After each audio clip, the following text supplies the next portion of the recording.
All right, so for those of you, was everyone here last time? Except for one person. All right, so what we kind of, to encapsulate very quickly, sort of what we talked about, where we're going. We talked about how Thomistic and Aristotelian philosophy is very commonsensical. And so it's very much based upon experience, and then putting description around experience. And I know at least two of you said something about, like, when I go to read St. Thomas, I feel like I'm lacking a vocabulary. So that's a lot of what we're going to do today, is just sort of get the foundational vocabulary. In fact, don't feel like you're alone in that, because St. Thomas's fellow Dominicans went to him and said, this is great. Can you condense it and give us just principles that will help us then read what you wrote? And we're going to quote from that a lot today. It's called the Principles of Nature, where he just basically articulated very succinctly his understanding, especially of the philosophy of nature. All right, so it makes sense, right, that if we're on the pursuit of wisdom, and wisdom is what again? Ordering things rightly, right? It makes sense that we would start with the things we see around us, right? And so that's what the philosophy of nature does. It says, okay, I look around, and it looks like everything's in flux. And so in the midst of all of this change, are there some principles, some enduring things that can give us a guidepost to interpret reality? Right? And that's basically what the philosophy of nature does. Okay, so it concerns itself with understanding change. Right? And then the flip side of that is to then also understand what endures. So it's to capture, if, in some alternate reality, what would be the same principles of nature that we would find there, okay? And in this regard, so the philosophy of nature, we'll kind of talk more about next week when we talk about kind of comparing it to empirical science. So empirical science does the same thing, right? It's concerned with sort of material creation, but it's only concerned with one aspect of it, and that's to quantify change, right? We're going to try to understand the principles of change, right? And so obviously then science would sit on top of these principles, okay? So these would be the first principles from which science draws, all right? And ultimately, when we get to metaphysics, these will be the first principles. So it'll teach you how to sort of understand everything within the whole framework and the whole ordering, okay? All right. So, again, those who are new this semester, so we almost always start with a question, and it's a question that's always usually pretty annoying. But it also is meant to draw out our discussion. So who can give me a true definition of truth? What is truth? Go ahead, Casey. Conforming one's mind to reality. You guys, is that good? Steve's shaking his head now. What's lacking in that definition? It's just like the wrong part of speech, essentially. Truth doesn't have to do with my... Like, truth exists outside of my interpreting. Like, I think that's better for understanding. Okay, so could we define truth as conforming idea with reality, where idea meets reality, idea outside of me meets reality? Go ahead, Con. What do you think? I still think if we say it's an idea, it still seems to kind of say like truth is in an idea, where I would say truth is in reality. And our ideas can have truth insofar as they correspond with the truth in reality. Okay, so see what we've done. I threw out an easy question, and now I've sort of put. It's become much more difficult because we have to now ask, where is truth? Is truth in the mind, or is truth out there? All right, so let's see what Aristotle gives a definition, and then we'll actually answer the question. He says, truth is to say of what is that it is, or of what is not that it is not, is true. All right, that's not very helpful, is it? No. Good, so let's try to maybe break it down. St. Thomas says, truth is conformity of the mind with how things really are. All right? Yeah, so truth, this is why it's so sticky with the idea of subjectivity versus objectivity, right? So truth resides in the intellect, right? It's when my ideas conform with how reality really is. And so you can see how that could get flipped, and you could think, well, okay, truth is just subjective. Right? But it's both, right? Because truth doesn't exist out there, it exists in here. But it's only truth when the idea conforms with reality. Yes? So we would say God is truth, but it seems to be like God has in himself truth, and it doesn't require like an observer to have an idea of God that conforms with God. Or are you saying like God observing himself is how? What is the word logos, which we call Christ? What does that ultimately mean? Does anyone know? It means the word, but where do we get the word logic from? That. Yeah, right, from that, from logos, right? So it's not just the word, but it's the truth about who God is, right? And so in God, we see a subjective aspect of truth about the objective reality of who God is. Okay? So it gets confusing because God doesn't have attributes. Yeah, remember that we're which we didn't talk about, which was on one of the slides because I got a little gabby last time. We would have talked about the idea of analogy. All right, and when we say God is truth, we don't quite mean the same thing. There's overlap, but it's different. All right, so that I can then say, God is truth is something like how the truth resides in our mind. Right? And that's what St. Augustine does when he talks about like the Trinitarian. Like he looks at man, we've talked about how John Paul II looked at man, and he sees the social relationship of man as sort of the Trinitarian, pinpoint or whatever. But Augustine sees it in his intellect and his will, and he says that God's idea about himself is the Son, and then the love between them is which would be an act of the will, is the Holy Spirit. All right, so. So we have the subjective aspect of it, knowledge, right? The thing known in the knower versus what is outside of the person, what reality is, all right? So then what makes a thing real?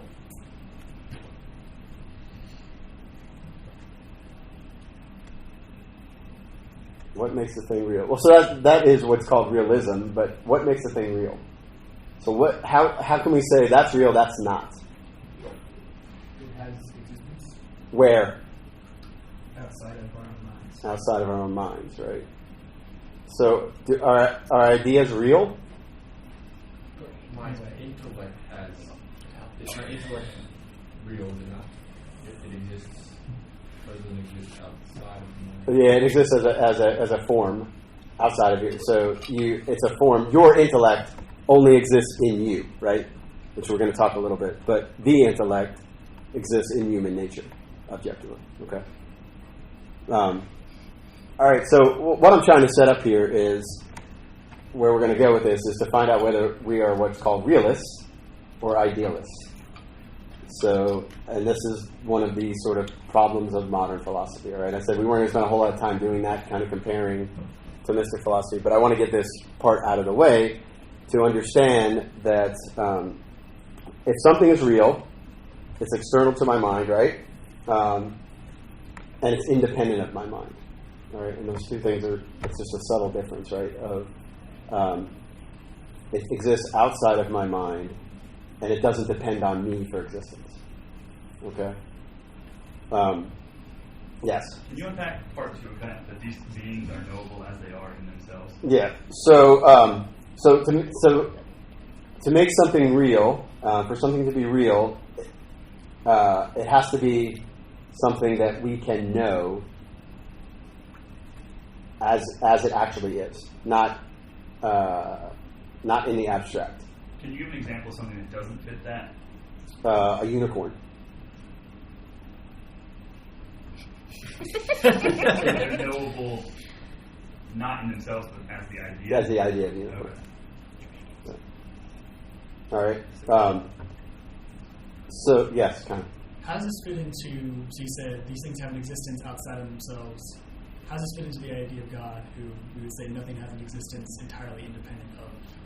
Yeah, so remember where we're at in the sort of, we haven't even gotten near metaphysics yet, right? And so we're going to say some things today, like we're going to say that there can be no form without matter, but we know angels are pure form, right? So just sort of stay in, like, let's stay in that lane, because obviously God is sort of he's going to be an exception to a lot of what we'll say, and so with the angels. So just look at things from the perspective of material creation.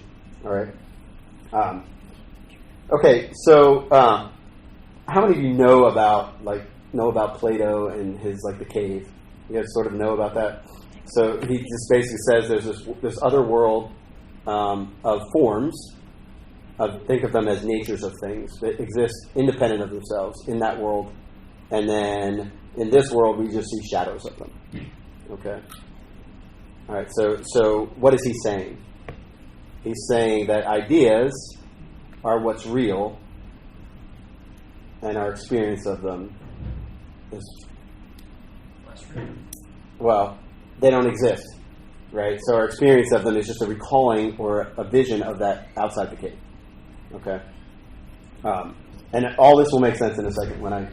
So realists, if you're a realist, you believe that objective reality sits outside of you and the truth is found outside of yourself. All right? Plain and simple. All right? As opposed to an idealist, denies anything out there, and the only thing real is my ideas. All right? Now, when you articulate, it sounds pretty stupid, right? Like, I had a discussion with someone at one point who was a philosophy professor at Duke, who was an idealist, an anomalist, but he basically told me that if there was a bomb in the hallway, it wouldn't explode unless he knew it was there. Okay? Because he knew that was absurd, but to admit that that thing could exist independently of his knowledge of it would be then to make it fall apart, right?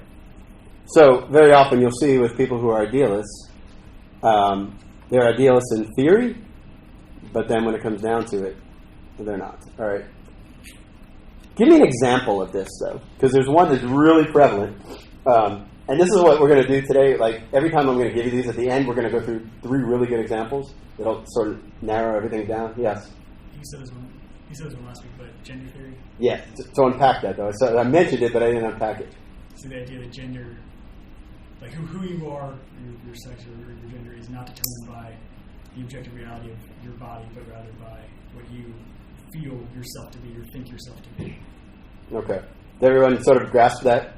Like, so this matters, right? Like, there's a whole, I'm sure there's plenty of gender studies classes you could take on this campus. You can get a major in it now, I think. Yeah. And this is all predicated upon an idealist understanding of man, that we can't look at man and say, man is this, man is whatever he wants to be, okay, or whatever he thinks he is. All right, so yes, gender theory is one of them, right? And what about the notion, then, that gender is a social construct? It's important we be able to sort of unpack that. Go ahead, Kyle. Well, it denies the idea that there is real differences between males and females and that there are certain rules that they should each fulfill, but it's all just what society has said for some reason. Yeah. But the some reason matters, right? So even in that, right, what are they saying? It's done to oppress, certain people. Well, yeah, but it's basically saying, they're trying to say that it's arbitrary, but they're still saying it's imposed from the outside, right? So even in that, right, they're saying that, society imposes it, rather than the impression is made. The reason why society has always ordered it that way could be because it is that way, right? So if you're a realist, you look at it and go, this makes sense that it's set up this way because that's how objective reality is, right? But they flipped it over, and they're just saying that was their idea, and therefore they had to impress it upon people. All right? Yes, Andrew. So, kind of related to the whole thing with gender studies and such, how do we Where does mental illness and mental conditions fall into this? Are they real or are they not, such as mental disorders? Yeah. So we all Okay. So I don't want to throw us down like a total rabbit hole. So there are situations where our interpretation of reality is incorrect, right? And those situations exist in every single one of us, right? Like everyone has, to some certain degree, not able to think clearly about certain things. Okay, that's ultimately when we say mental illness, it's essentially can't think clearly about certain aspects of reality, right? So interpreting reality incorrectly, right? Like somebody who suffers from anxiety, they're seeing reality incorrectly, right?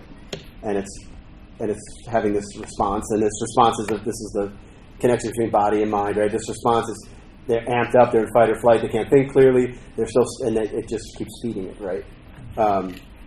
So certainly there are aspects of that, especially when it comes to gender fitting, especially when it comes to people who have gender dysphoria, right? Where they're just like, I really think I'm the opposite sex, and that certainly is that it's not I don't want to think that like it's nefarious, right?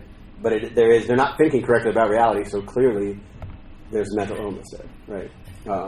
And then the question becomes, again, not to go down into the weeds here, but the question becomes, well, are we going to take the energy to help that person out of their mental illness, or are we just going to say, yeah, it's okay, you're mentally ill, so we'll just all agree, and we'll just leave you alone? And the first is obviously much, much harder, right?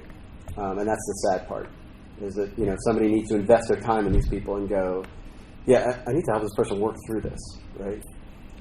Versus, no, you're fine, you're right, and that's the end of it. And I've gotten off a lot easier the second way, right? Yes, Connor. This is going to be a much less deep question, but I've noticed a lot of words that apply to philosophy, like realism or idealism or optimism or they have other meanings in day-to-day. Like when you call somebody an idealist, normally you think of somebody who's kind of doesn't understand how the world, they just think like, oh, everything's going to be actually perfect. Well, but aren't they just stuck in the world of ideas? Like, in a certain sense, like you call someone an idealist, you're like, oh, they're just stuck in the world of ideas. I would, at least when I've heard it before, I haven't thought about, like, yeah, that person's philosophy is...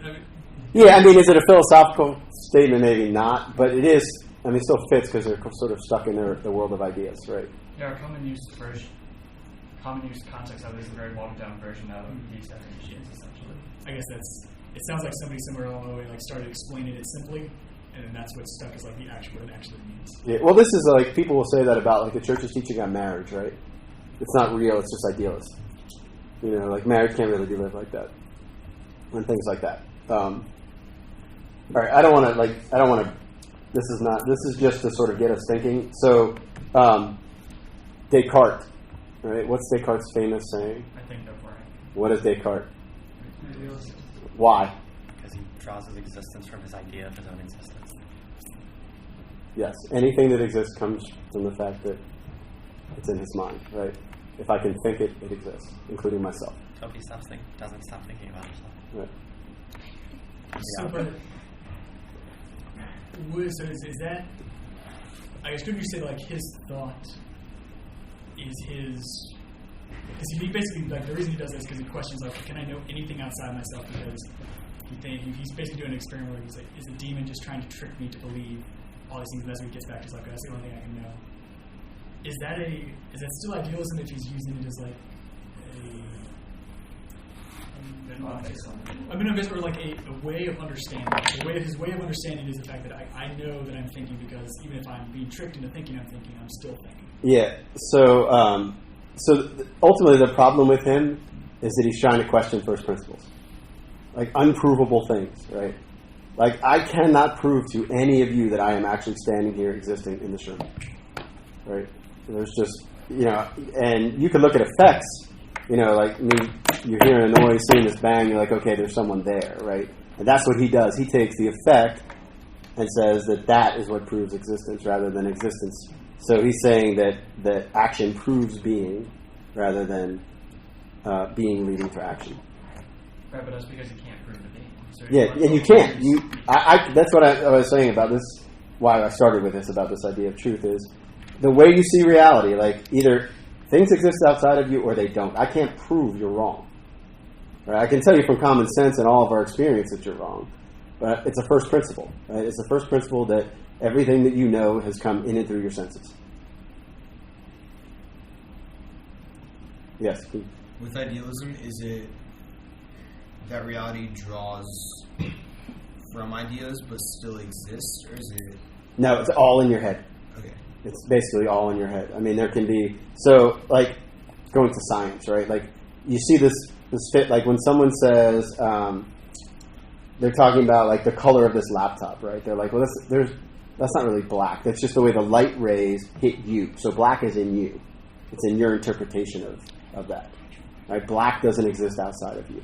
It exists only in your mind because, different waves of light are operating on this thing, and it makes you perceive black. Yes? I guess it's like, I kind of like thought as a kid, like, I don't know, like turn the light off in the garage, and it's like, is the, lawnmower still red or whatever like that, it's like, it's still red. Yes. I can't see Yeah, it. The tree falls and I'm not there, do I still hear it? Like, yes. All right, so let's scoot on. So I just want to just frame this to understand it's a realist philosophy. I didn't want to spend a whole lot of time on it. All right, so what do we mean when we use the term nature, right? Philosophy of nature. So we're going to define our terms and then we'll get to the examples, right? So here's what St. Thomas says, his commentary on Aristotle. It says, nature is nothing other than a principle of motion and rest in that to which it belongs essentially and primarily and not accidentally. All right. So I would say this is probably one of those examples where you say, okay, he's saying this like at the very beginning and I have no idea what he said. Right? And so by the time we leave, we're going to be able to define every one of those terms. Okay. So let's just start with the word nature. So nature is nothing other than a principle of motion. All right. So nature obviously has different meanings, right? Like a thing has a nature. Right? It's its thingness, its whatness. When we talk about the philosophy of nature, we mean sort of think of like the total universe of material beings. Okay, all material beings. All right. So rather than the principle or root of a thing's whatness or what it is, we're talking bigger in this sort of universe of material things. All right. What is motion? Yes, motion is. How did I get that? Okay, so motion is change, and I just introduced a whole bunch of new words. Right, the act of being in potency insofar as it is in potency. Okay, so remember, we're studying things that change, changeable beings, those things that can change. Right. So what do we mean by motion? Because how many of you guys have heard like Aquinas' first argument? It's like the argument for motion, right? And people often interpret that, well, something had to get the planets moving, and they bumped into each other, and then the gravity pushed them farther apart. Like they interpret it that way, right? So motion isn't just movement from one place to another. It's called locomotion. That's not what they mean by motion. Motion just means simply change. Okay, and if we try to then define change, we go, okay, how does something change? Okay, so unpack that for me a little bit, Andrew.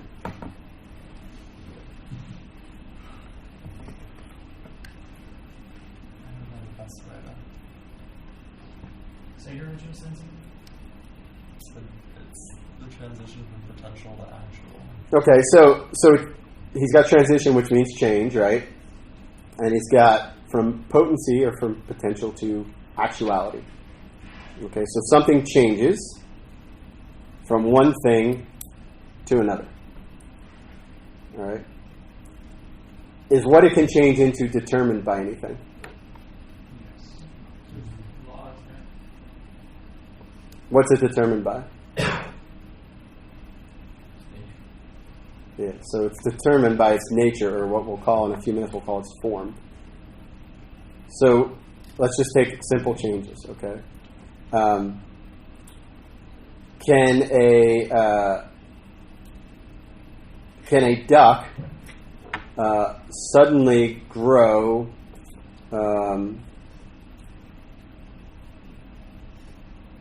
2 elbows? Why?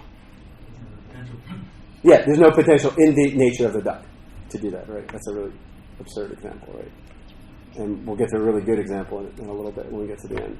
So potency is just simply the potential for what it can be. And it's governed by something. So things can't just become something else, right? Just willy-nilly, just suddenly that's a bag, the next minute it's a door. Right? They can only become certain things. Yes?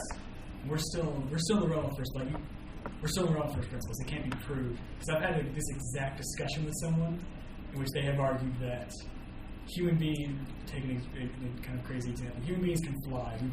We've always been able to do it. We've always had the potential. You actually use that exact word. We've always had the potential to do it. We just didn't know we could do it. So this is still in the realm of I can't prove to you that human beings can fly. I can just say, look at our experience and all common understanding that we can't do it. Yeah, I mean, you could inductively prove it, though, right? Because you could go through it. You look at human nature, look at the form of human nature, and ask, does it have what would be needed to fly? You say there's no evidence that human beings can fly, and that believing that human beings can fly is irrational. Well, it's because there's 2 different forms of flying. It's flying in the sense that just by ourselves as we are in our form, or... Does anyone know the difference between induction and deduction? No. I like this one. Go ahead. Okay, so deductive reasoning is a cause to effect type of thing, and there's a really good example for this. So think about it. My math teacher always started with this. She said, if I came into the room tomorrow and said, if it rains, then I'll give you $5, when have I lied to you? The only time she's lied is when it rains and she doesn't give you $5. So inductive reasoning is a if this, then this kind of thing. You can't look at that and say, she gave me $5, therefore it's raining. That's not a lie. She could have given you $5 for whatever reason she wanted. But induction goes the opposite direction. And we use it a lot of the time. Like if Rob walks in soaking wet, we'd probably assume it was raining outside. But we can't prove it from that. Someone could have dumped a bucket of water on his head. Andrew. So inductive is more probabilistic, yeah, where deductive is more definitive. Yeah. That's So- the point where it's based on logic. So Socrates is a man, all men are mortal, therefore Socrates is mortal. That follows one point to the other. And so the only way the final conclusion can be wrong is if one of the premises is wrong. So it follows necessarily, one point, the 2 first points true and the final part. And you see where he went from universal to particular. That's the other part of deductive, right? Goes from universal. Inductive goes from particular to universal. Right.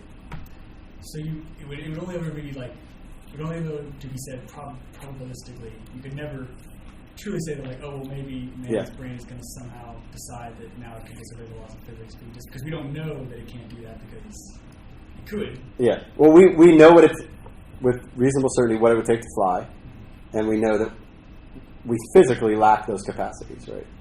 So at best we can say, the chest muscles are not strong enough on man to sustain flight, or something like that. Maybe what happens is because people don't think they can fly, and then we created planes, and that still fits into reality objectively, and the physics and everything, and it works. You can make a plane that flies, and you can get inside. Yeah, and that's fly, but it's outside. If there were things, and maybe this is like the Idealism, if there were things that were outside people's imagination that we've created now, then there must be things that are outside of our imagination that can be created in the future. And I guess the lie is that those can somehow go above and beyond reality. Yeah, and I think you're mostly saying fly unaided, right? I just realized this person was also an idealist, because he then said, "Oh, well, that's just you've always just been told you couldn't do these things, therefore you can't do them because you think your ideas determine what you can do." Yeah. You can be anything you want. He can't fly. At least he hasn't shown me. All right, so now we've got some rules that govern change. All right, so So now we know what act and potency is. Act is what the thing actually is currently, and then potency is what it can become. So when he says change, the reason why he has the act of being in potency, insofar as it is in potency. So once the thing is, he's saying, as it's changing from A to B. All right, that's all he's saying there. All right, it's on its way to changing. So once it's fully changed, once the leaf turns from brown to green, it no longer is in potency to be green. It actually is green. All right. So an act is brown, but has the potential. Yeah, I guess it really goes the other way. So it's green in act, and it's in potency, it's brown, right? And then you could say, okay, well, now once it becomes brown, it's in potency to fall off the tree. Okay. Yes. So, taking this to apply to locomotion, let's just say there was no limits on how far I could travel. There wasn't any sort of limit on, like, I would die eventually if I tried to go. Does that mean I would have the potency of being anywhere in the universe, or would I have the potency of moving, or how would that be said? Yeah, I mean, you typically only talk about that when it comes to within the confines of the nature of the thing itself. So, like, think in terms of unaided, right? Because what St. Thomas says, he says there's a difference between natural things and what he calls artifacts, things that are made. And so, things that are made, you're sort of making up their potency, right, of what they can do. And not all potencies are equally easy to actualize. Yeah, and not all of them will be, right? So what's the this is important. So what's the fundamental assumption here that we're making about creation? About what God did with creation? Free will. Free will, which means what, though? Like, creation itself, not just free will is part of it, for sure. That there's an order to it. There's an order to it, but that it's also Moving towards something? moving towards something, right? So it's, in a certain sense, incomplete, right? This is our place in the world, right? So God left it to us, and we have to finish it, right? Like that's the meaning of working in the garden, right? So everything is moving, like the assumption is everything is moving towards something, right? And that's why there's change. Yes? Is that a necessary conclusion, or is that drawn from Revelation? Well, we're going to talk about that in a minute. I would say it is something we can do from reason. Okay? Because that seems to suggest that God made the world somehow imperfect. In what way? Like, so you're using imperfect in the fact that something is not finished. Yes. Tim, unfinished isn't it's not there yet, or as in someone else has to do something to finish it? Well, don't like. What's the purpose of change if it's not moving towards something? Moving randomly? Imperfect is vague in that it can be incomplete or flawed. Yes, that's true. I guess it's imperfect in the incomplete sense. Is this like what you had said before? Like, I mean, God, when He made Adam and Eve, that wasn't the end game, like from the beginning. Yeah, I mean that's certainly he wasn't. I mean, So in that sense, He wasn't done yet then either. yeah, because my Father is at work even now, right? Like, There's also the confusion again to bring God back into time, which you can't do. So while we observe a progression of things, God does not. So, God is just doing I'm getting ahead just a little bit by even asking this question. So let's just scoot God out of the equation for a second. Is there evidence from reason alone that things have a purpose?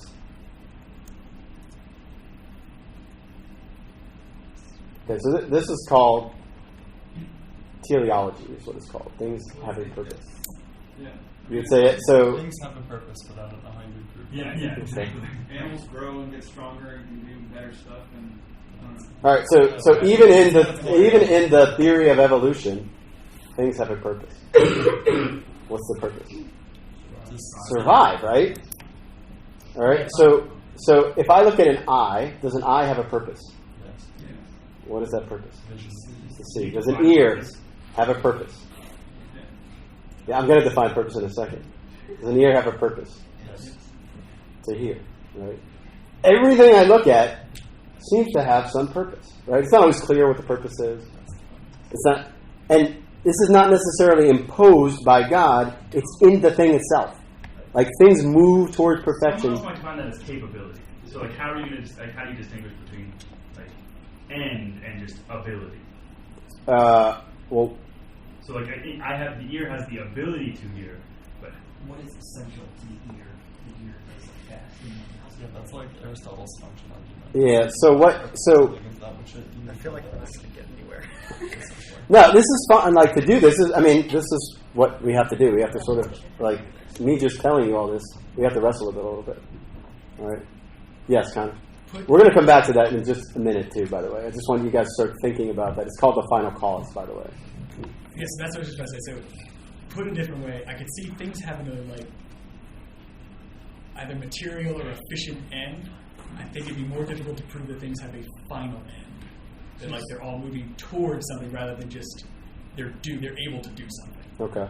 So think final in more in terms of not completed, but in which it could be, but insofar as what their powers are pointing towards, right? So, and it doesn't necessarily mean that it has to have a single purpose, right? Or single final cause. Right? So think about oxygen, right? Oxygen, one of the final causes is that we breathe it. But one of the other final causes is that it meets hydrogen, creates water. So don't get in, like teleology just means it's moving, it has this inner power to accomplish something, to fulfill its nature, okay? And that doesn't necessarily have to be a single thing. Like the final cause is the most difficult sometimes to determine, right? All right, so we don't have the foundation though for me to give you that yet, so we'll get there. All right, so we're at potency and act. All material creation is composed of act and potency, even in its very essence. These act and potency in the order of essence are designated by the names, form, and matter, respectively. All right, so we're gonna now work on that. All right, form and matter, and I totally lost where I am. Okay.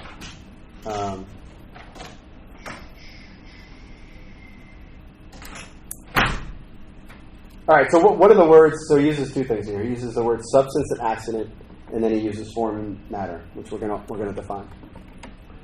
What is a substance? A substance is just an individual existent of a nature, of a specific nature. Right? Particular, would that be the right way to? Yeah, the better word is just thing. It's just a thing. All right. So remember, as realists, we say, where do natures exist? Do they exist in some other world, or do they exist in where does human nature exist? Yeah, in each one of you, right? Each of you are individual substances of a rational nature. All right, that's Boethius' definition of a man. All right, so substance is an individual thing. All right, what's an accident? how it Characteristics is probably the best sort of way to look at it. So accidents are things that I see, right? But if I take them away, does it cease to be that thing? Okay. So if I draw a triangle on the wall, it's a triangle, but it happens to be a certain size and a certain color and a certain width. Yeah. And the angles are a certain, within some delta of a true triangle. Like, What do you mean by if you take those things away? so go back to my tree example, right? If I go from green to brown leaves, is that a different tree? Is that no longer a tree, or is that just an accidental change on that tree? So what we're trying to move towards here is we're trying to figure out what is actually changing. All right, that's where we're going with this. Okay, I guess my question was like, It has to have action. like Yes. the podium is hard, and you can hit it and it makes a sound. If that goes away, right? Isn't there a potential that it's no longer a table? If you literally remove that from its nature, right? I mean, Remove hardness. yeah. Yeah, hardness is a property, not a. So you could imagine a table that's soft. You could imagine a table made of Jell-O, right? Not a very good table. Now it may not be, it may not be a great table. You may get sticky sitting at it. I guess you wouldn't have to get up when you were hungry. It was just kind of cool. but hardness isn't an essential. Like think of it in terms of attributes. It's not an essential attribute of what makes a table a table. All right. So the accidents don't.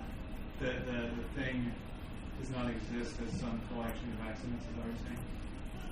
Yes, it's not the sum of its parts, and that's the difference between something that is we make versus something that is natural. Remember, I said there was a difference. So the accidents are how it manifests in reality. So like, take away the width, yes and no, right? So think accident. The best way to think of it is we all know what abstraction is, right? Think of what you see intellectually after you abstract from something. That's when all the accidents are stripped away. Okay, so I guess like not every property is an accident. No, there are some properties that are inherent to a thing. If you take away a side of a triangle, it's not a triangle. Yes. And therefore, that's not an accident of a right. triangle. But if I draw it on the whiteboard and remove its width, it's no longer on the whiteboard, but it still exists as a being of reason, yeah. So that triangle, like that's not an accidental change. That'd be a substantial change, right? So that triangle has now turned into dust from the chalkboard or something. Right, so that's a substantial change, not an accidental change. If I could somehow, if I made it out of sticks and I took it and I moved the angle, still a triangle, but now there's an accidental change. So, like my understanding is an accidental change is the change does not violate the nature of an object. For example, no, I think nullify is better instead of violate, but yes. Okay, nullify. So, like. The nature of man is to have hair, and not having hair doesn't make. Dude, come on, seriously? I think I liked when you're sitting on the floor better, Charlie. Seriously. Wow. No, real men don't have hair. Is that what that's where you were going, right? I'm pretty sure. No, that's exactly right. Right, like you couldn't look at someone without hair and say that's not a man, right? I'm trying to defend that. That's like terrible. Thanks. So hair is accidental, right? Yes, hair is accidental. Okay. If someone were to be hideously burned and all their hair was off their body, they'd still be a person. Right? But if they had their head decapitated, that'd be still a person? Well, they'd be dead, right? So no, right? And again, that's just setting aside. That's a little complicated, right? Because the person still does exist because of immortal soul. But yes. If you cut a tree off you cut a branch off a tree, accidental change. You cut a tree from its roots, that's a substantial change. Yes. Go ahead, one of you. It doesn't matter. So you guys have been getting at what I was going to bring up, which is where do you draw the line between what is accidental and what is substantial? Yeah. So you don't. Something you just have, or essential. Something you just have to. Right. Yeah, I mean, so there are situations where it's not entirely like this is one of the purposes of science, right? Is to look at something and go, when does this cease to be the thing that it is now? Mm-hmm. So if a triangle, you're saying you're moving it down, its substance it needs to have 180 degrees in the triangle. Yeah, so I can quantify that, right? So in other words, if I somehow moved it such that if I could somehow push it all the way down so that it's now like a line or just some kind of ray or something, like suddenly you're like, oh, okay, yeah, that's no longer a triangle. So those are one of those things where you can look and you can often know when it's no longer that thing. Just like we can't know, like when is it a person versus when is it a cadaver? Not entirely clear. Like we can say, well, we know that once the form leaves the matter, it's no longer that thing. But can we measure when the form leaves the matter? No, why not? Forms aren't material. Well, because form is immaterial, right? So we can't measure it. All right? This would be a general previous conversation. Do we really want to go there? Well, it's kind of a general, although we don't. Oh, I thought he was going to do it anyway when we said in general. What you're saying is like we don't know for absolutely certain that somebody's dead. No, we can only look for effect. Like that's the whole brain death criterion, right? Is we can only go. Yet we know that once the soul no longer operates on any part of the brain, that the soul has left the body. That the body's not integrated enough and the soul is the form of the body. So no, that's why one of the reasons why it's a hard question. But it's also the reason why the church says It's not medical science has to determine. We can tell you the definition of death, but we can't actually tell you when it happens. That's for medical science to say the body's disintegrated enough such that the soul can no longer operate on the body. So the form has left the body, has left the matter. So when someone's head's cut off, then you can't say they're dead, or you don't know. When someone what? When someone's head is cut off, then you can say they're dead, or you don't know. Yeah, I could say you could say with moral certainty that they're dead, right? Because the body is sufficiently disintegrated such that it can the soul can no longer operate on the body because it's in two pieces. Right? Is it proper to say that the soul operates on the body, because that would seem to indicate sort of a dualistic? Yeah. So when we talk about a spirit being in something, right? Like if I said there's an angel in this room, right? Is he physically in the room, or is he operating on the room? The answer is he's operating. So like a spiritual being operates on material. So the soul operates upon the body. It's not in the body. I can't just tear a body apart looking for the soul. Right. So and St. Thomas says that it operates upon the brain, because the brain is the integrative organ of the body. And so that's why the church uses brain death as the death criteria. Right, but if you go with that, it seems as though that would suggest that the body is simply a vessel for the soul. Well, yeah. Remember, so the soul is the form of the body, right? And so it's simply the matter upon which it operates. So whatever your body is, like whatever this is why it gets really complicated, and we probably should table it, but and talk about it when we talk about like psychology, we talk about the human person. But keep in mind that the body, what actually constitutes your body, is kind of almost like a mystery, right? Because you have none of the same matter you had when you were born, right? Like it's sloughed off, dead skin. Like cells have died. You've extricated them from your body. So what is the integrative? Like what is the thing that makes you you? Is your body and soul, but what is it that makes your body your body? And that the best we can say is that it matches your, like it attaches to the form that is your soul, right? All right, sorry, I got it looks a certain way, like you can sense the matter. Does that also help you know that's the person? Isn't it related? Is it called the ship of Theseus?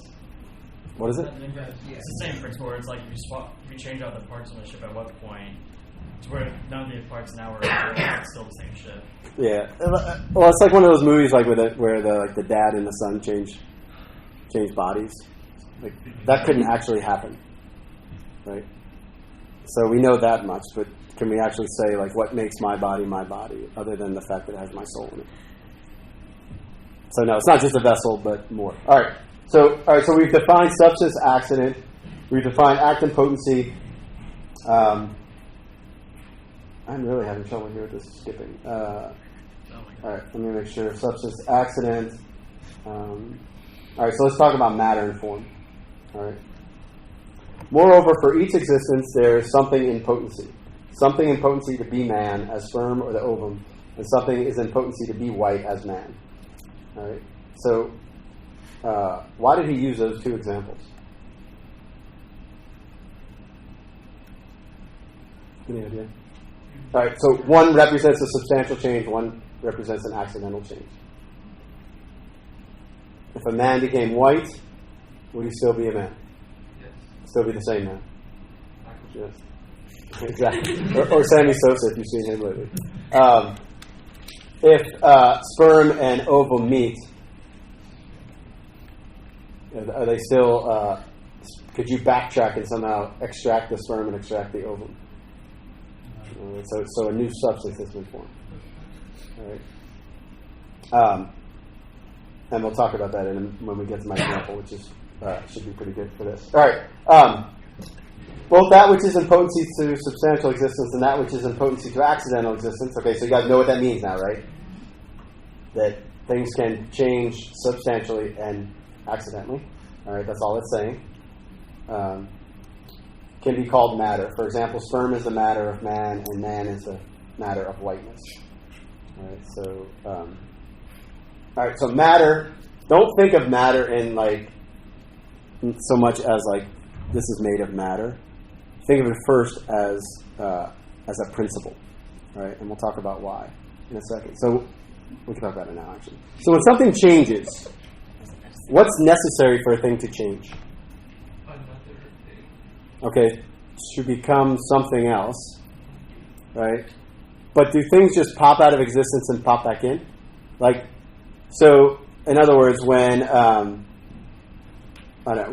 tree becomes firewood, all right? Does the tree pops out of existence and the firewood then pops into existence? No. All right. From why? Because from nothing you get nothing, right? So you can't just. So what is really going on then? The tree is responsible for the cause of fire. Yeah. So something is like when we talk about something changing, something has to endure as well, right? All right. And so that's what we're trying to get at here. We're trying to get at what actually endures. When we look at something changing, what is the thing that changes, right? Not so much don't get caught up in the change. So the leaf turning from green to brown, that's the change. But we're also interested in the thing, which was the leaf, which endured. Okay, so anytime we talk about change, it has to be a thing enduring and a change from A to B. Okay? And the matter is the same between them. Is the matter the same, or is the form the same? In my example of the leaf, right? Is that what you're talking about? Yeah. So the matter is the same. The form is the same, right? The form of leaf has changed. Something in the matter has changed. But in a substantial change, like the egg and the yolk, that would be the matter stays the same, but the form changes. Right. That's why matter is a principle, right? So don't think in terms of like it's the exact same leaf, because the matter changed in the fact that there's an accidental change in the color of the leaf. So don't think of it in terms of like, okay, the same exact, has the same cellular structure, all that. Like, put that aside. Like, it's deeper than that, right? Yes. How is the color of the leaf an accidental change when the chlorophyll is dying off? Not accidental in the literal sense. Okay, but it's completely like killing the leaf. So would that consider disease in humans an accidental change? Yes, because if they have a disease, are they still a human? Right. Yeah, so that's the explanation of it, right? That's good. That we need that, right? And we're gonna talk in a minute about the four causes and why that makes perfect. Like that's the efficient cause or the mechanism by which it changes. The chlorophyll dies off. How does the matter? Because like I think I'm getting caught up. What, the matter in the leaf example? Caught up in the like if you look at the atoms, there's different atoms, kind of deal. Like the matter's different than you're saying. Well, in the leaf example, right? Like it's still a leaf, and it's still the same leaf, but the matter changed in the sense that the color changed, right? And so don't think in terms of like look at it atomistically. Look at it more of almost like as a principle, what's visible. Yes, kind of. So he's saying it's like an application of this. Not every single change we see needs to be a substantive change. Like it's not like a brown leaf is something entirely different from a green leaf. Yes.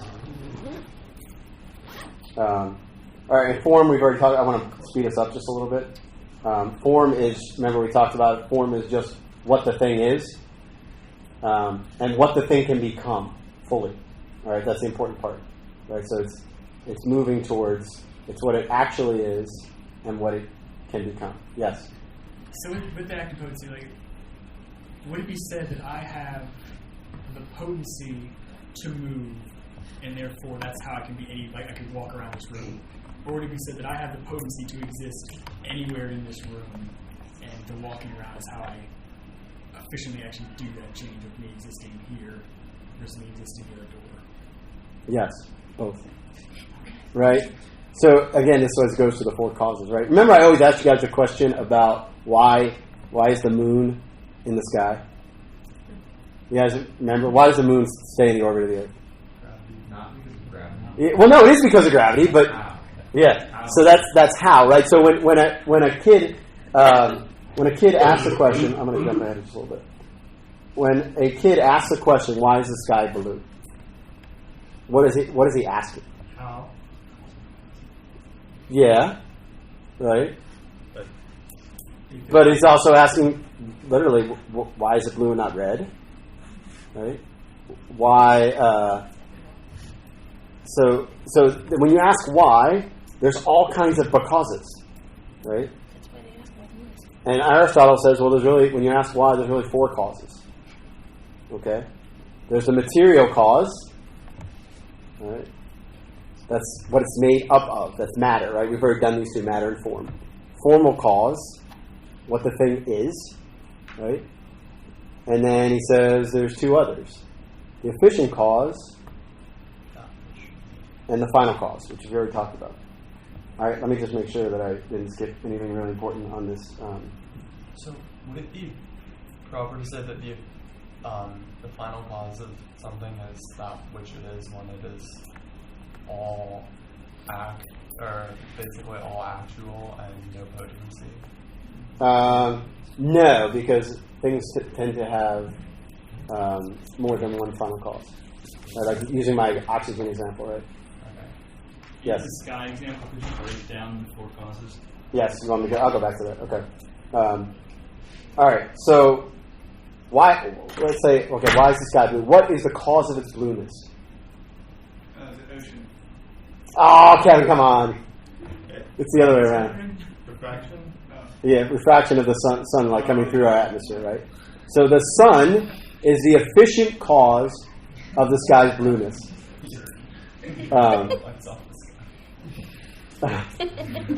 Anyway, all right. So I want to make sure I don't skip the cause. All right. So why is the sky blue and not? Skip the other question. Would be why is the sky blue and not translucent? And that would be because oxygen refracts light a certain way, and would that be the material cause? Yeah, so what I'm asking is, what's the purpose of it being blue? Wait. So there's the ocean. Yes, so I guess that could be part of it. But the purpose of it being blue is to diffuse some of the light of the sun, right? So that it doesn't harm us. So the sky being blue, its final cause is to protect us. So that's getting But that's not really. God's being Yeah, it's kind of like a theological final cause. But we don't know that for a reason alone. Well, actually, you could know that from reason alone, right? You could know that, in fact, I would say it's not theological at all. Like, if you were to step outside, like, if you were to go outside of our atmosphere, you would get sunburned. Like, just step right outside of it, and you'll get really sunburned really fast. It's like ice is less dense than water. Like a final cause for that would be so that when the lake's freezing, don't like lose all the water kind of thing. Yes. Because otherwise, everything would be frozen and we'd be done for pretty much. Yes. In some areas. So I think the issue that JT just had is the same. So when we talk about final cause, we seem to be assuming a kind of we seem to be assuming intelligent design, which I'm not saying you couldn't work. Oh no. So that's what I want to. That's This why is I was. back to the That's why I purpose skipped thing, to right? this. Don't assume that, because what the 4 causes show is that its movement towards the final cause is totally interiorly driven, right? It seems like the same as back to the eye example. Like the function of the eye is to see. Like you can't just say like, oh, that necessarily means that God wanted us to use it to see. Like it just by looking at the object, Yeah. like, that's one of the effects. We could argue from there. So this is one of my problems with like intelligent design arguments, is they have some gaps in them. I could go from teleology to the argument from design, but teleology doesn't need design. So the causes, the intrinsic causes of matter and form, don't need an explanation outside of themselves. Does it need order, like in nature? I mean, but that order doesn't necessarily have to come from an orderer. Necessarily. Okay. yes, it needs order. And if each individual thing is ordered, then the whole thing is ordered. But so you can't use the fact that the eye sees as evidence for God necessarily. So the final cause of the eye is To see. okay. It's not final in the sense of like the end of the world final. Yeah. It's just what is it for? So go back to what I said about its nature, right? When it's, and Andrew is sort of on the right track with this. It's when the thing is fulfilled, when it's fulfilled its purpose. Can you define purpose? It's final. It's final cause. Like the thing for which the nature was, the thing for which the nature finds its fulfillment. I mean, I'm defining it using its own term, but so let's back up just a little bit. So that is a first principle, and that's why he asked it. Can you agree that everything has a purpose? And you can't prove that. But once you have that, then you can say what's its final cause. It's where its purpose is fulfilled. So you guys, we'll argue for it. We'll make an argument. Right? But you can't prove it. No, but we can make an argument, right? So we can make an argument for the fact that things don't happen willy-nilly, right? Like very predictably, when I act on something, it acts in another way, right? So what does that imply? Yeah. So what does the law of cause and effect actually assume? There's a relationship. Yeah, but that it's a permanent relationship, right? Like that if I do X, Y happens. Okay. Well, Y is its final cause. Right? We see it everywhere. Like you can't deny it, right? If X happens, if I do X, Y happens.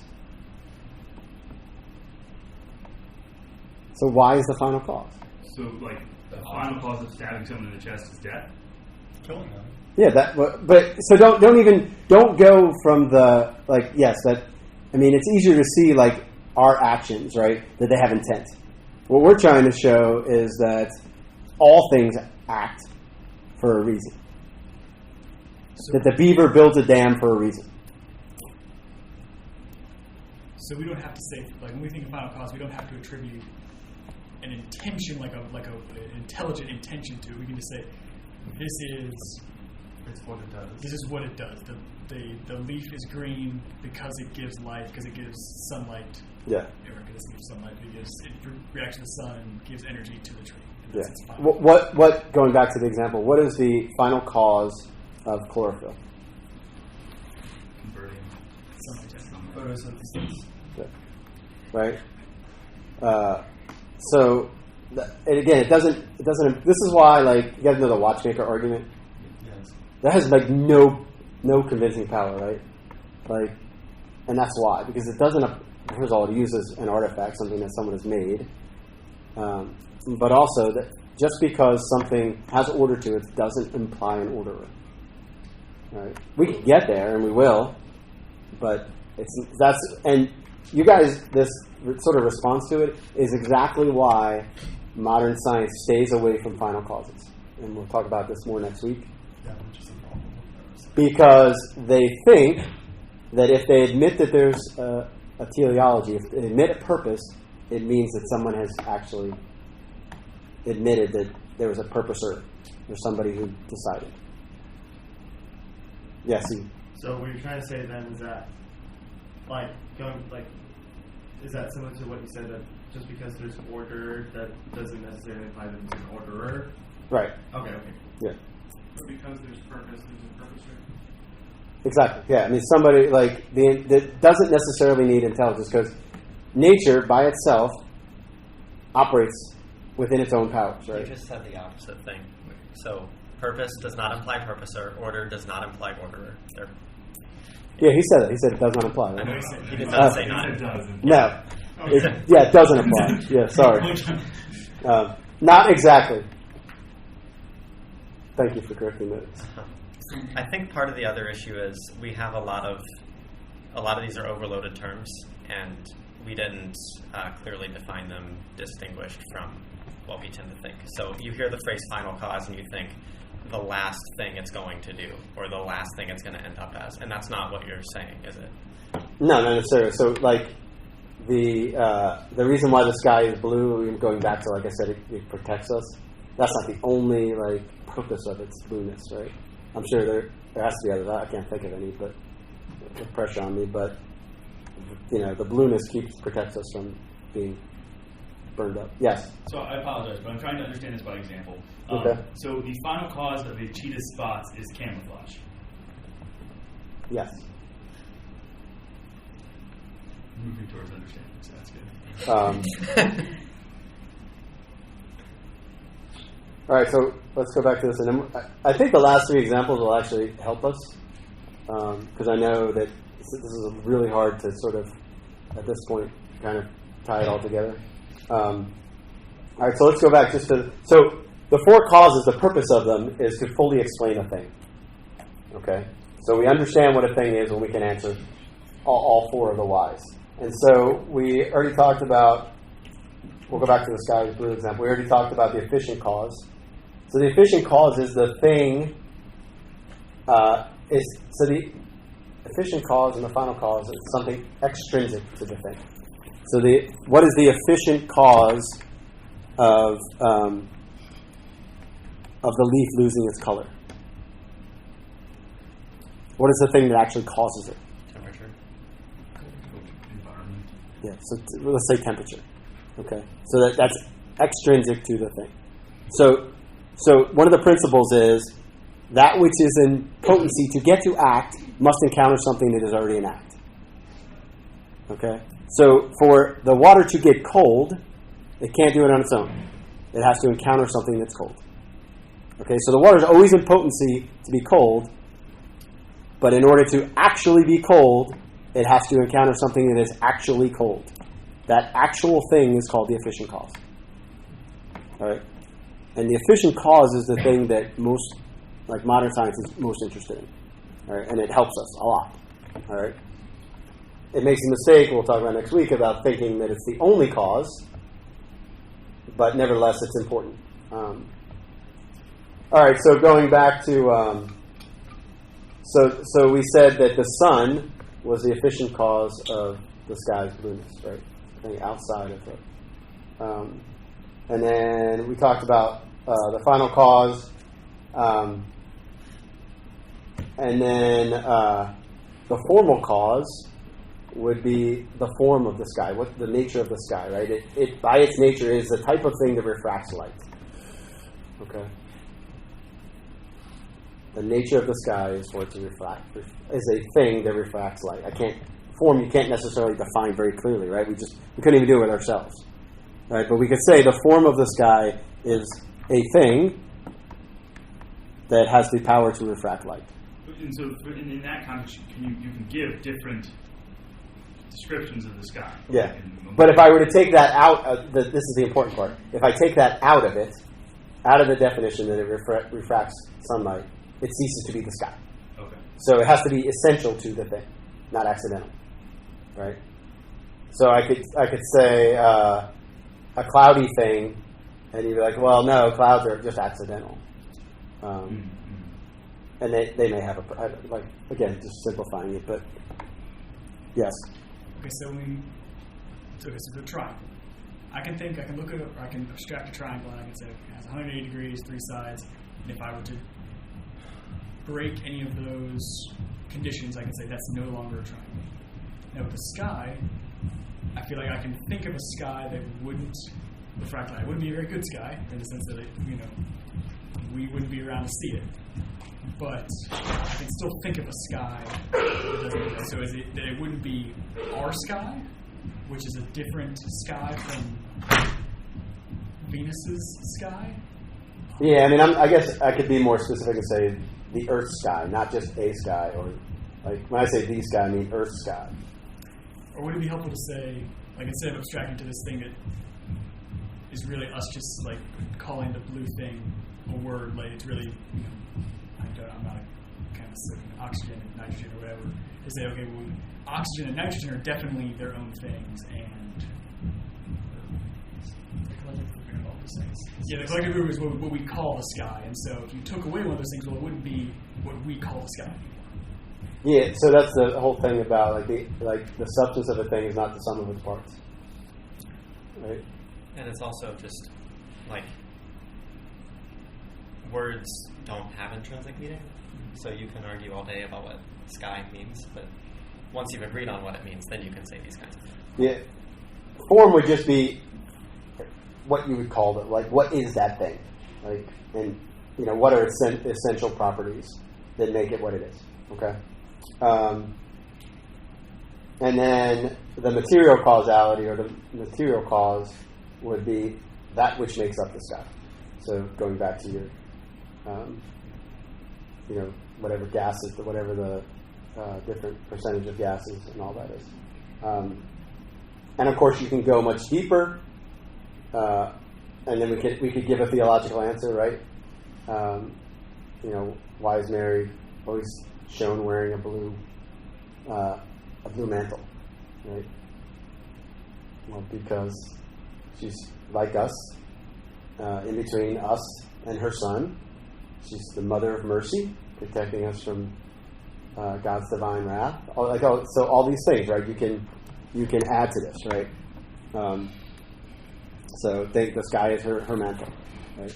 Yes. So those things are always going to be deducted, or Yeah, well, it's theological induction, right? Like it's. In a sense, it would be fitting that, right? Yeah, you can never say with an absolute sense, like that's what God is. Yeah, except you can argue from authority because I said it. That's not logical. As the life teacher says. Yes, Andrew. Isn't a very specific characteristic of it being Pluto a coincidence rather than, I'm going to butcher the terminology, rather than part of its essential form? So if we act on these definition at what we define as Earth sky is, protects us from radiation, yada yada, the fact that it's blue does not contribute to that. It's the conditions that make it the way it is also make it blue. Yeah, its blueness doesn't do that. I just Okay. use that as a sort of an easy way to. It's not necessarily the color blue that does it. So if I just hold up a blue, a blue piece of paper, I'm good to go wherever I go. And can I ask one more question Yeah. before we get into these? Kind of back, because you were talking about the tree to firewood example. So you almost have two different forms at play, because you have the form of wood, but then you also have the form of the tree, so is one form being maintained through that and the other is breaking? Yeah, so let's talk about that very just quickly, and then we can get into our examples. So let's use the example of this a little clearer. So we know, like, when something is alive versus when it's dead. Like, we would say that's a substantial change, not an accidental change. So when it went from, I used the example of, like, the tree upright to the tree cut down, I said it's a tree versus firewood. Okay? Let's use a really clearer example. But then I think you compare it down finer and say, like, well, the cells are still moving for some time after the tree's been cut off, like that kind of thing. Is that relevant? I mean, not really, because that might be, but they're not moving as if they were alive. Like, it's not the same thing. Like, again, we get into the idea of, like, even when the soul of the tree, like, when its form leaves it will take a while for the matter to become something else. The laws of decomposition. But nevertheless, it ceases to be a tree. That's the definition of death, right? it becomes what? A dead tree. Yeah, I mean, it's a dead tree, fire. Like, what we call it doesn't matter. It doesn't have it's missing something. The form has left the matter. Right? And it's taken on a new form, and we may not have a name for that form, but we would say that, we could look at it and we could know the difference between a dead and a live tree.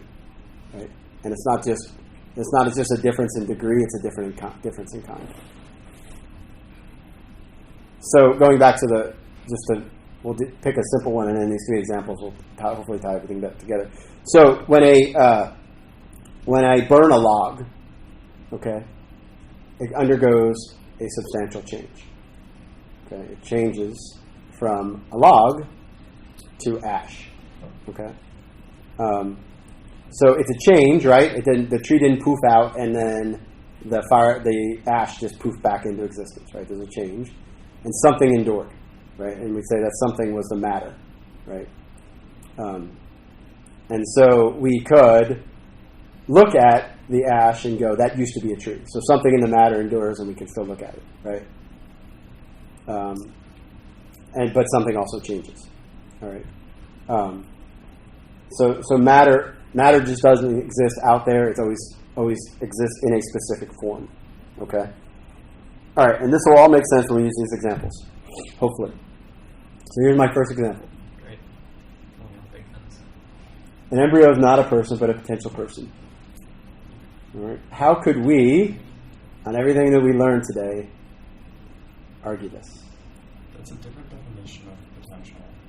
Okay, so there's a little bit of a equivocation on the word potential, but maybe not. Maybe not. So let's. I'm confused about how to. All right, so I just threw that up there, so I can certainly put something around this. Yes, Stevie. So, I haven't been here a while, so I'm going to take a crack at it. Is it that the... I could be wrong here. But is it that the matter is the same, form is different, or... Well, so that's what they're saying. Oh, like, so let's go through this, right? So it's saying it's something right now. It has some substance, and it's going to change into something else. It's something now going to change into an individual substance of a rational nature. So you're saying it's going to change. Okay, so that is a substantial Substance that changes matter.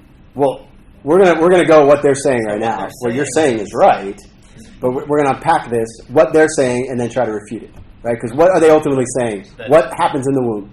A substantial change. Just answer the first question. What kind of change are they saying happens?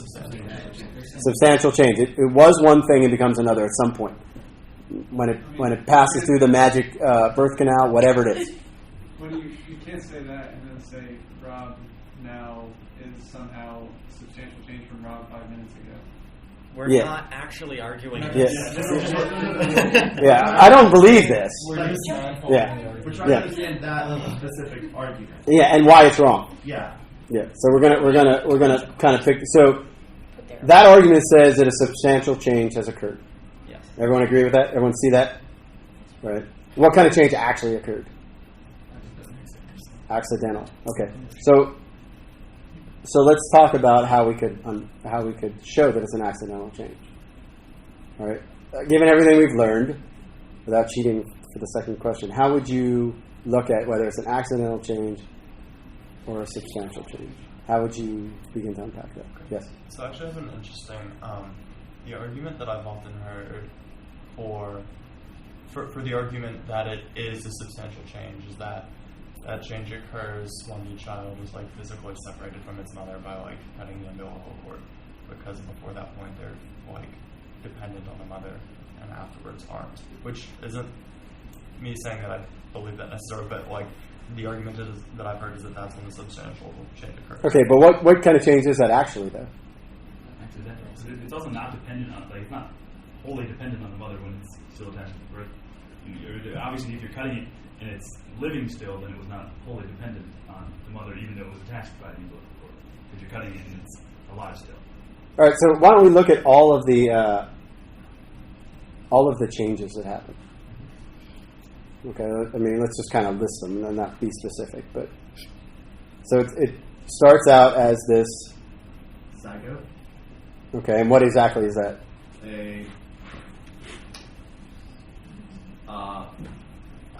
I'm not like when things are going together. It's like fertilized egg. Okay, so I wouldn't use that term. Okay. Only because it sounds like that makes it. So this is good because it helps us unpack word games that are played, right? When you use the term fertilized egg, what does that sort of make it seem like? It's not a person. It's this mishmash of these two things that came together that can't stand on its own. All right, so we're trying to see if it's an individual substance. So I have no problem with the word embryo. So it starts as two. Let's just make it real simple. It starts as two cells. Then what happens? Well, they always double, right? So it goes 4, 8, so on, so on, so on. Okay. So what kind of changes, each time that happens, what kind of changes are going on? Accidental, right? Is anything changed? Like in the substance itself? So, cell. Right, still that original cell that has, what does it have in it? It has what? It has DNA, right? And in fact, we know that what does DNA do? and it directs, right? It directs what's going on, right? So each change along the step, each change from A to B to B to C is an accidental change. Right? Everybody sort of grasps that, right? So here's the so in the midst of all of that change, we said that there is something that endures, and for the lack of it, we'll just say that original cell is the enduring, is the thing that endures, okay, during the change. So everything keeps getting added onto that, right? That never ceases to exist, all right? So if it was, all right, so that is what's changing, right? And it's self-directed and changing. What's causing it to change? Its own, like, nature wanting to divide. All right. So which of the four causes did CB just? You're right. I'm not. Which of the four did he just say was causing it? Formal, right? So that we just said it was we just found its formal cause, right? What's its efficient cause? What is the thing that comes from outside of it that enables it to change? Nutrients of the mother. Yeah, nutrients. I guess we could say the environment. All right. So is that any different than any other person? All right. So the difference is just in a location. So same efficient cause for growth. All right. So all that being said, what would we then say? The same four causes says the same substance. Yeah. So we would say that has to be a person, right? So yes.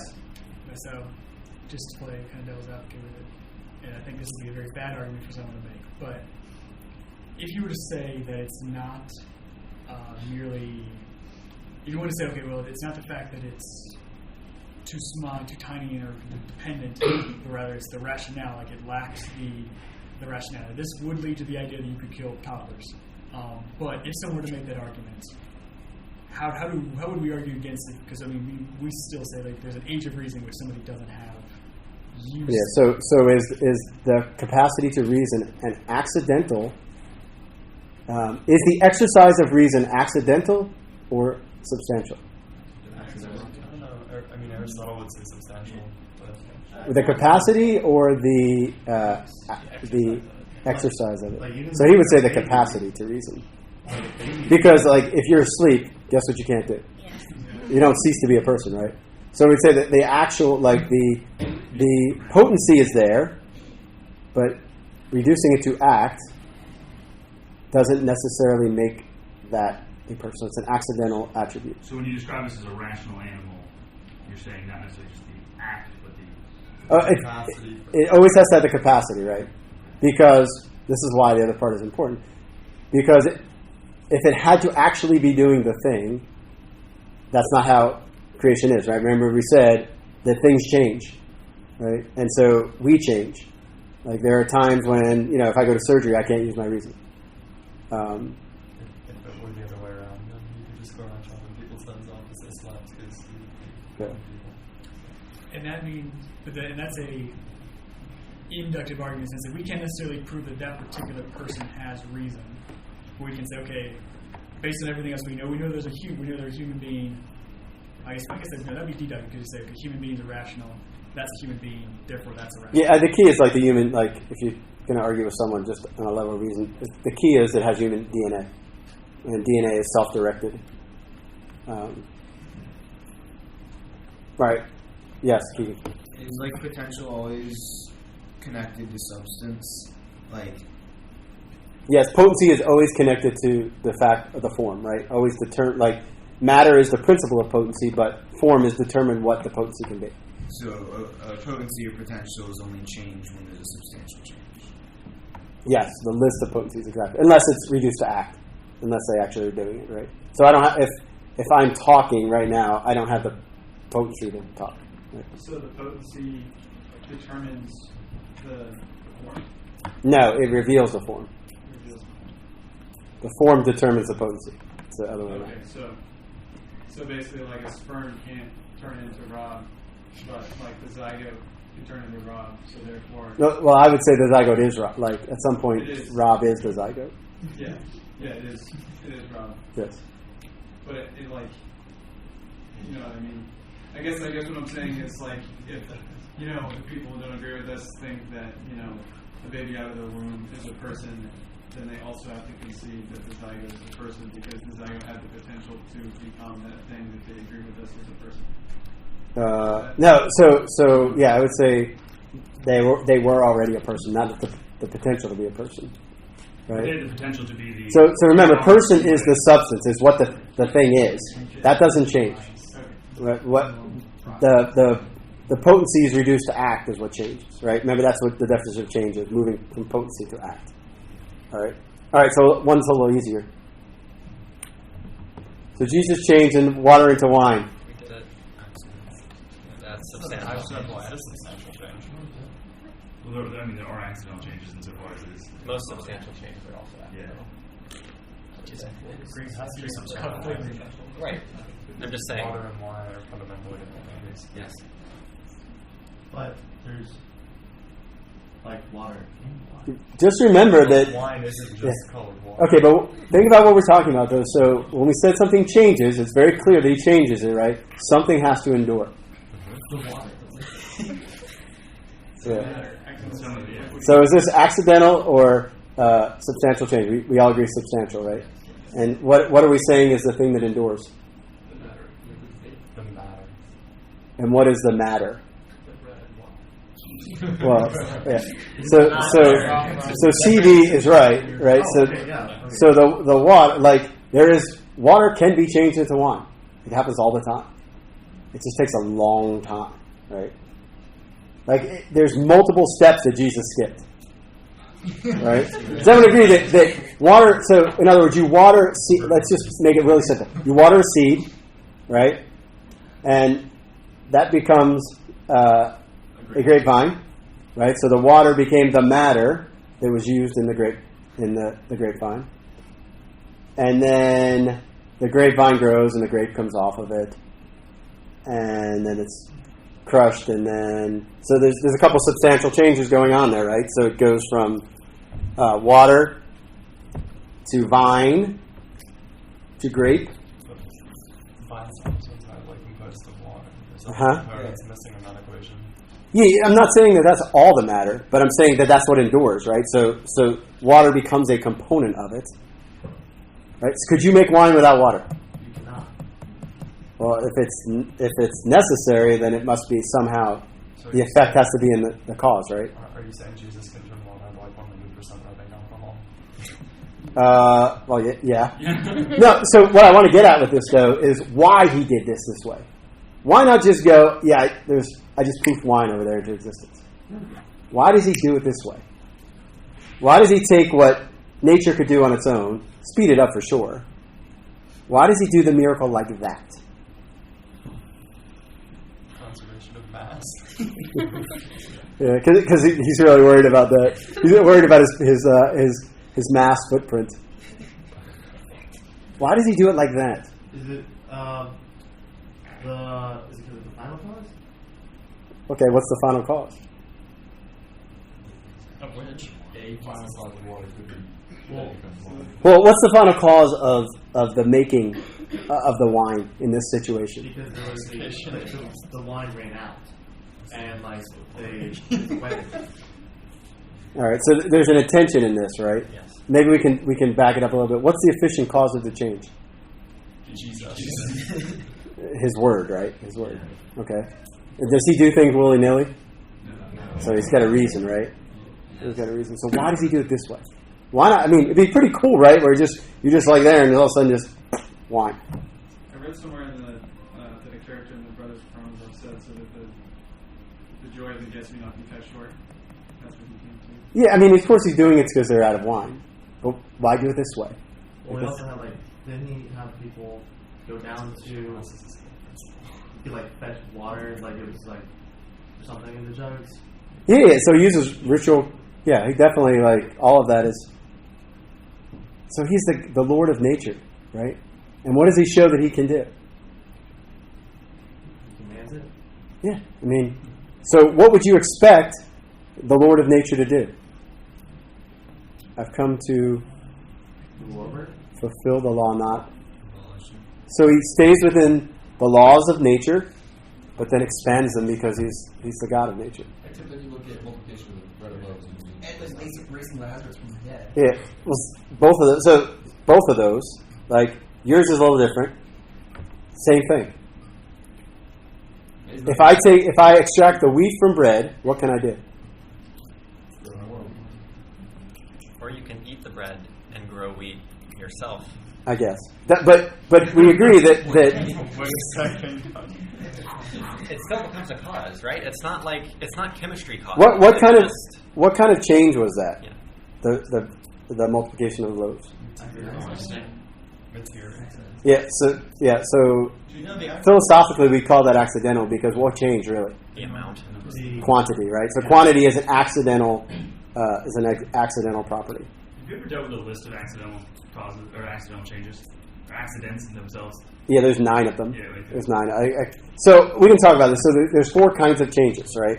So there's substantial change, and then there's 3 accidental changes. There's change in quantity, which is bigger, smaller, whatever, right? More or less. Quality, green to brown, right? And change in locomotion. All right. So those are the 4 ways things can change.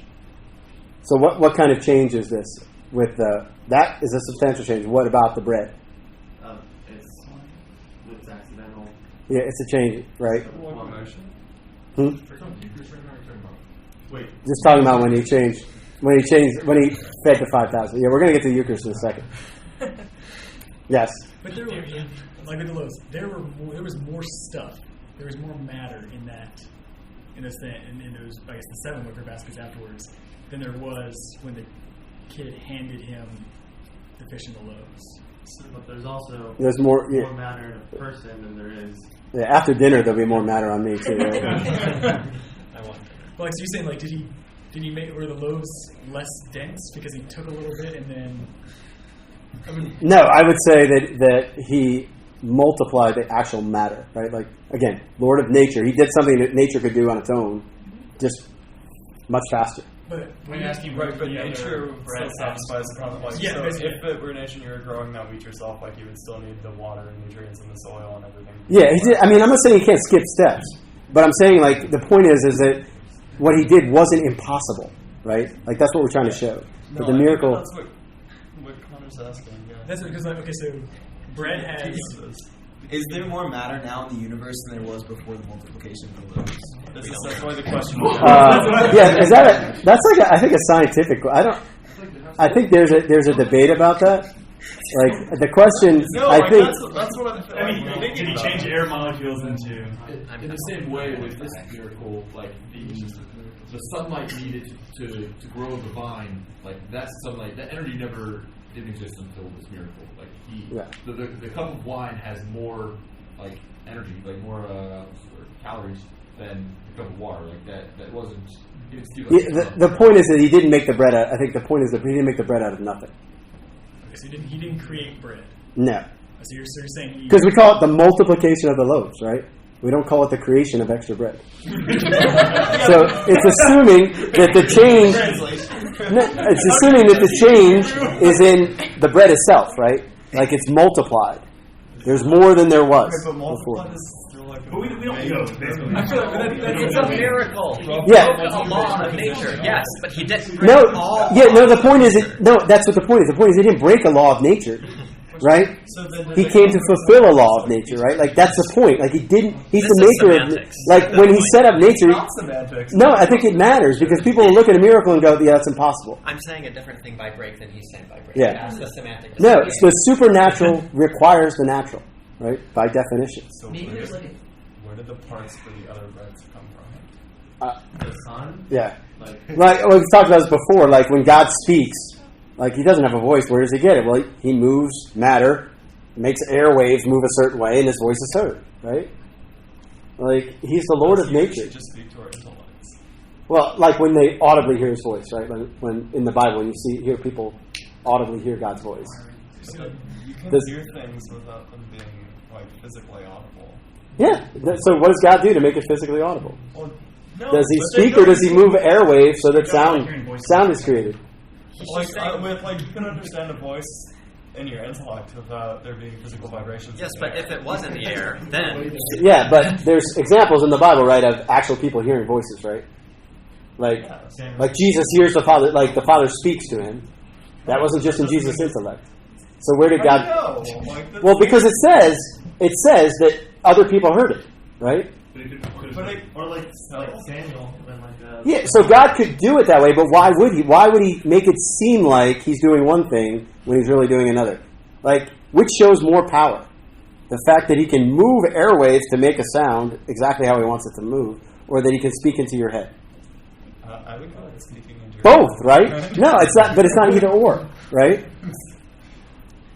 All right, go ahead. Okay, this might be just kind of being a sufficiently dead horse, but does that mean we can say, let's just say somewhere on the other side of the world, when Jesus, I've seen the video, I've seen it, it's like, he lifts it up and he pulls it down, there's a bunch of loaves. Let's just say that's how it happened. Does that mean somewhere on the other side of the world, like a puddle formed in the ocean for a little bit because he took the water, transported it, and turned it into bread? we don't know how. Perhaps, right? Or is that a possibility? Yeah, I mean, perhaps that's how it happened, right? Like, I think the point is that you don't want to just willy-nilly say he created it out of nothing. Magic. Yeah, because that has a magical feel to it, right? Not that he couldn't, because he did. Yeah. At one point. Yeah.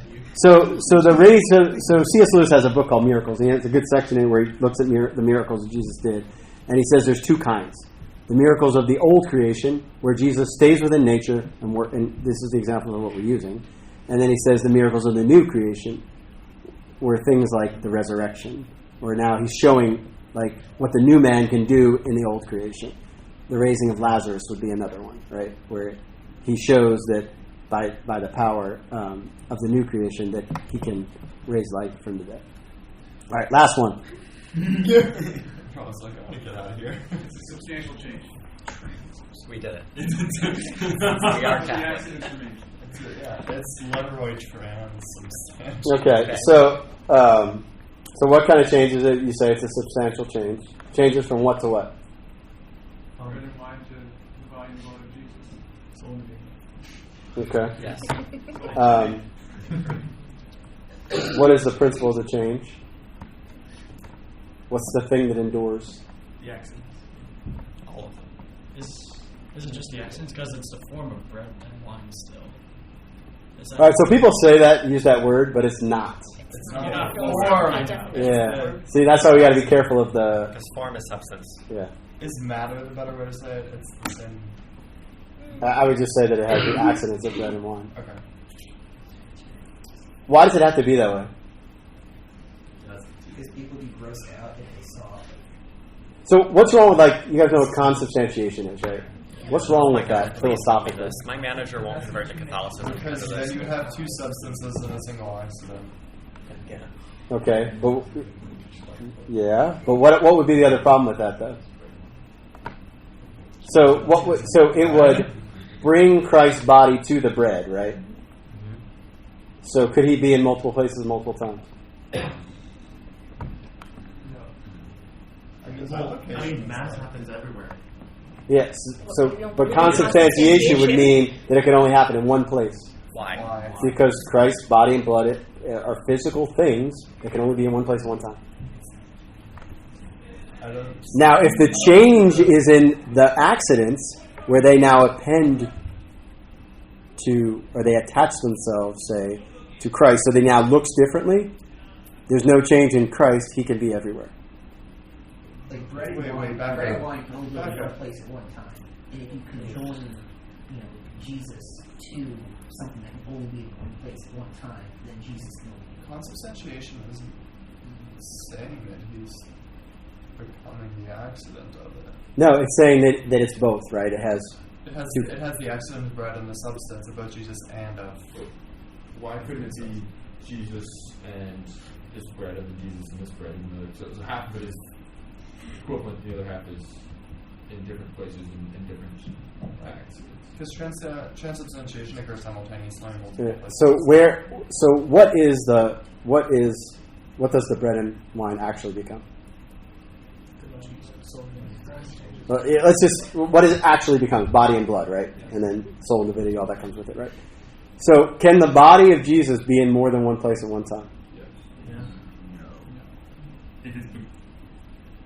I don't know. By nature, can it be? By nature, no, but he can do whatever he wants. Okay. And do we all agree that it seems to be that Christ, when God made his creation, he pretty much respects most of its laws, right? Such that, okay, so if his body and his blood come to the bread, okay, where is there a change? In the bread? And in his body. So he's moved. You do say his body. Right? I don't follow that. Okay, so what is the change that happens in consubstantiation? A substance is added. Okay, let's be more specific. What's added? Substance of Christ. Jesus. Okay, is the change? Does Christ change at all? No. Yes. Sure. Because he's What are the four changes? What are the four changes? So it doesn't change substantially. But you can change blood location and quantity. What was the first one? Location. Has his location changed? Yes. In the bread. How would you say that his location is changing in consubstantiation, but not in transubstantiation? Okay, so what is actually changing? What's the principle of change In which one? in transubstantiation? Potentiality to actuality. What changed? The bread changed. Only the accidents. Jesus doesn't change. The accidents don't change. Yeah, that's Well, I'm saying the accidents are the thing. I'm sorry, you're right. What is the thing that moves? The accidents. The accidents move. Is there any change in Christ in transubstantiation? No. But I don't think anyone who believes in consubstantiation would say there's any change in Christ. But there has to be in order for it to work. Like Why? that's Because the bread Why changes. does it have to change for it to be consubstantiation? because he has to change his location. Why? Because his body and blood is in some place, right? Okay. We have a tabernacle here, we have a tabernacle across the state. Yeah. How is Jesus' body not two places? We believe in transubstantiation. That's why. Well, so Can we stick why to is one at a time? Exactly. Can we stick to one at a time? Either Yeah. consubstantiation or transubstantiation. We're Okay. mixing them up. okay? So what is what does Jesus' body look like now? This moment. Yeah, glorified. Whatever that means. And like a lot of bread. So now this will get to. So Stephen asked me a question earlier in the week about the Eucharist, and this will get to the answer of it in a second. All right. Never happens.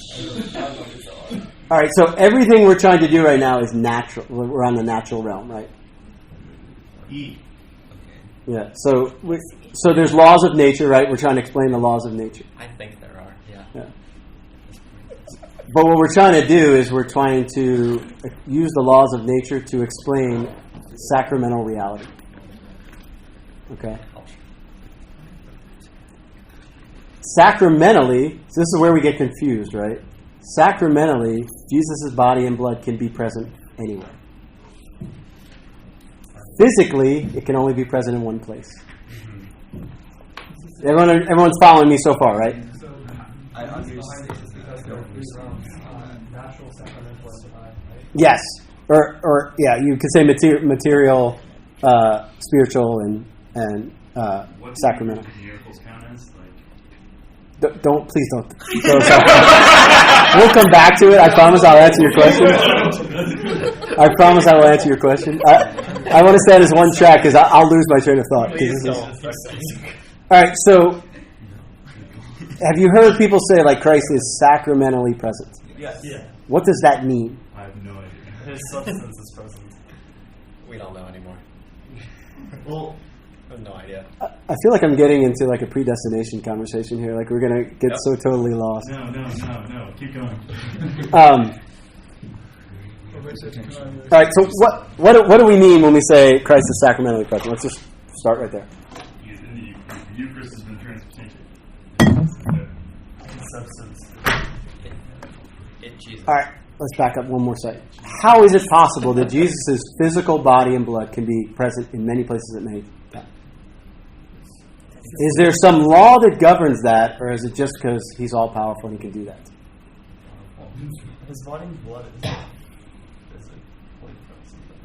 All right, wait. So we're saying What you said? What you just said is right. By the way, we say physically present.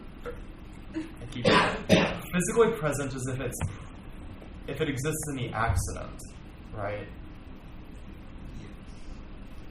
So, which isn't what we believe in, but what you've said that I think is what's confusing people is that you've said that consubstantiation doesn't make sense because if that were the case, then his body and blood are present in multiple locations, but consubstantiation doesn't in any way imply that he becomes present in the accident just in the substance, in addition to the substance of the bread. Yeah, but can you have a substance without any? Can you have form without any matter? Can you have a substance without any accidents?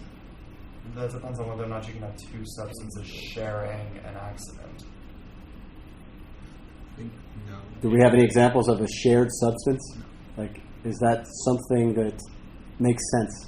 Wait, the two things. Because if we were to, normally a shared substance, we would say is a new thing, right? Two substances sharing an accident. Yeah, is that anything that? It's a monopossession. Yeah, even a demon though is accidentally doesn't take over the person, right? Only accidentally. They can't affect the substance. They can't get to the person's intellect and will, right? But you said that when a soul operates on a human body, so in the same way, wouldn't it be the demon's right? They're sharing substance is operating on the person's accident of their body. Yeah. Well, no. Remember, it's a substantial union, so don't think in terms of like a body is substantial. No, right. That's what I'm saying. No, so that's exactly how a demon. The demon substance is operating on the person's accident. Well, no, they can operate on their body. They can operate on their materiality. But in a different way than the soul operates. Maybe, maybe not, depending on whether you have consent or not. Are we running into another group? Definitely. We're 23 minutes late. Is there another group right after? It's at 7. Oh. All right, I think we're okay. We can keep talking. Probably going to kick us out. All right, so let me.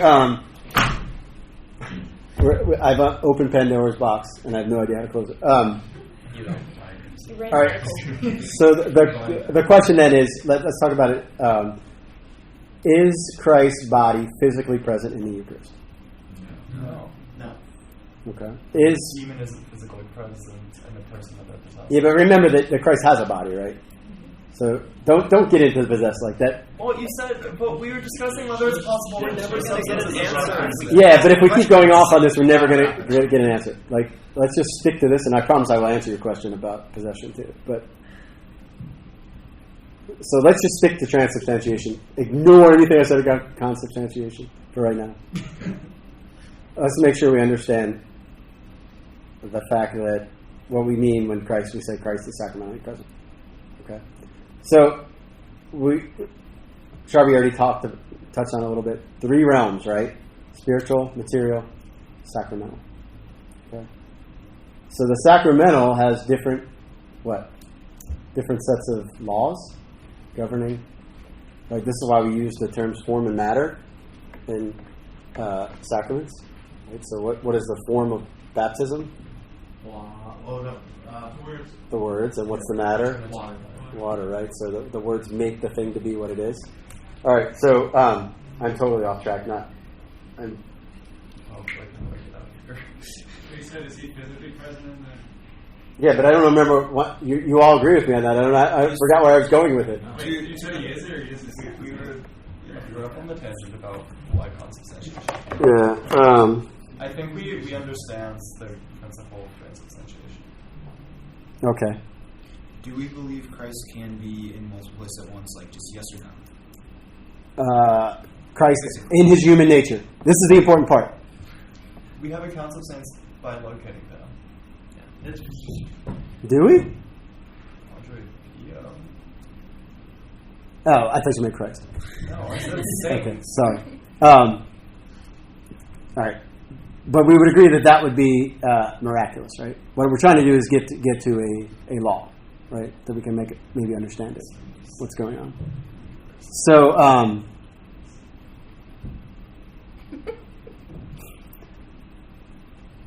where was I going with this? I don't know. I'm so totally like, what about this? What about this? What about Did this? it? We finally stumped you. No, I don't remember where I was going. We've asked them too many questions. You're never going to Go ahead, CD. Get us. You can't play golf or you play hockey. Hold up.